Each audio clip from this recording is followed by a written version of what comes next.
विदर्भातील धान खरेदी व्यवस्थापनासंदर्भात मुंबई मंत्रालयात बैठक पार पडली। यावेळी भंडारा जिल्ह्यातील धान खरेदी, भरडाई आणि साठवण प्रक्रियेसंदर्भात सविस्तर आढावा घेण्यात आला। विदर्भातील धान खरेदी व्यवस्थापनासंदर्भात महत्त्वाची बैठक दिनांक 28 एप्रिल रोजी दुपारी 4 वाजता दरम्यान उपमुख्यमंत्री अजित पवार यांच्या अध्यक्षतेखाली मंत्रालयात संपन्न झाली।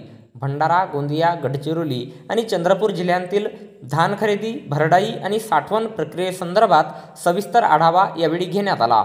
शेतकऱ्यांचे होणारे आर्थिक नुकसान टाळण्यासाठी या बैठकीत झालेल्या सविस्तर चर्चेत राज्यसभा खासदार प्रफुल्ल पटेल, भंडारा पवनी विधानसभा क्षेत्राचे आमदार नरेंद्र भोंडेकर उपस्थित होते।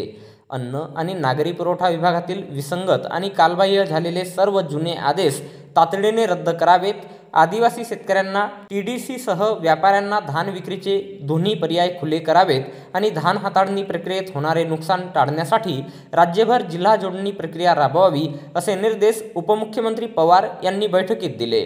बैठकीला वित्त आणि नियोजन राज्यमंत्री ॲडव्होकेट आशिष जयस्वाल, अन्न, नागरी पुरवठा आणि ग्राहक संरक्षण विभागाचे राज्यमंत्री योगेश कदम, संबंधित जिल्ह्यातील आमदार, मुख्य सचिव, जिल्हाधिकारी आणि अनेक मान्यवर प्रामुख्याने उपस्थित होते।